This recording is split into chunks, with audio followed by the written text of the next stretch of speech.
A buzz of anticipation as the Oregon Shakespeare Festival finishes its sets and sews up preparations for the 75th season opening. On the heels of last year's record-breaking season, festival leaders say 2010 is dedicated to the audience. We were so successful last year was the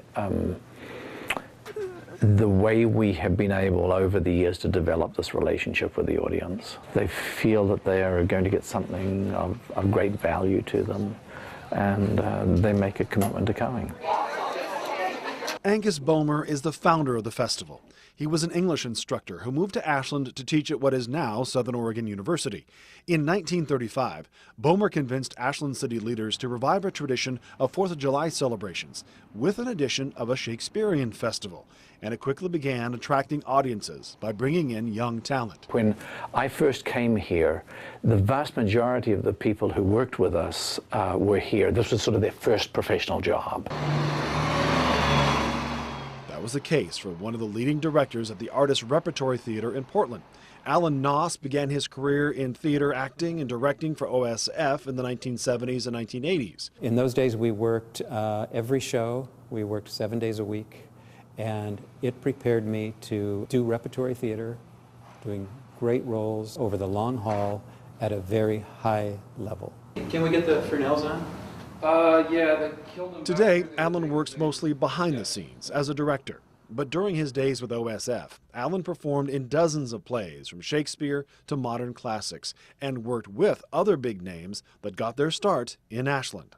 If you go through and look at that company in 1975, it reads like a who's who of American theater, and it was just an amazing group of creative people to be involved with. Alan says he stays in touch with some of his festival alums, including film actor William Hurt. The two are getting back together to work on a theater project this summer. The festival's like this magnet, you know, that draws people. It always has. Head from Portland Theater to Los Angeles streets, and you will find another name in entertainment impacted by OSF.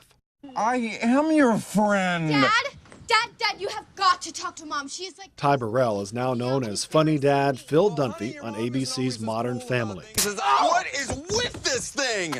Ow! But long before he began his acting career, Ty grew up in the Applegate and in Ashland, where he saw firsthand how the Shakespeare Festival affected the local community. When you live there, you start to understand that it's a presence, it's a big part of the identity of the city, and it's an identity that we're really proud of, you know, that one of those rare towns that's actually founded and driven in a way by a creative source. B, Mark. Ty credits OSF for inspiring his acting career. He worked as a bartender for the festival while in college. I would go on my breaks and watch the plays, and then those guys eventually were kind of like, we became buddies, and they started telling me, you know, you should try acting. More than 10 years later, Ty spends his days doing just that, shooting scene And action. Roll sound. Yeah. What is that? after scene.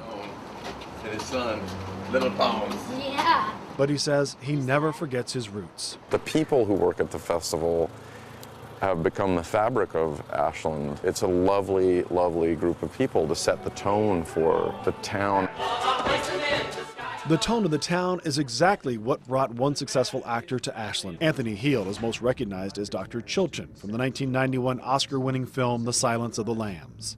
His pulse never got above 85, even when he ate her tongue. Anthony spent years working in film and television and in New York theater, but has settled down in Southern Oregon to act for OSF. The big difference between film and television and working in the theater is in the theater you get to do it from start to finish, over and over and over again. It's circular, and every time you do it, you learn more, you get deeper. Last season, Anthony played the lead role in Equivocation, a play actually about Shakespeare and his company. God save the king! Amen!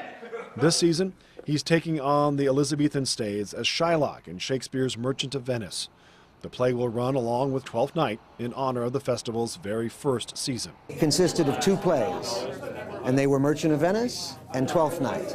So on this, the 75th anniversary season, we're doing Merchant of Venice and Twelfth Night. Anthony says he has been perfecting his part since last July, even though the play opens this June. But despite the long hours, he says the curtain has called on his Hollywood career. I don't believe Lecter's even seen a woman in 8 years. And he is ready to break a leg in Ashland for years to come. Yeah, I feel like my career has taken me here. I'm 65 now. I intend to be working well into my 80s, and I hope to have it all happen right at the Oregon Shakespeare Festival. Go!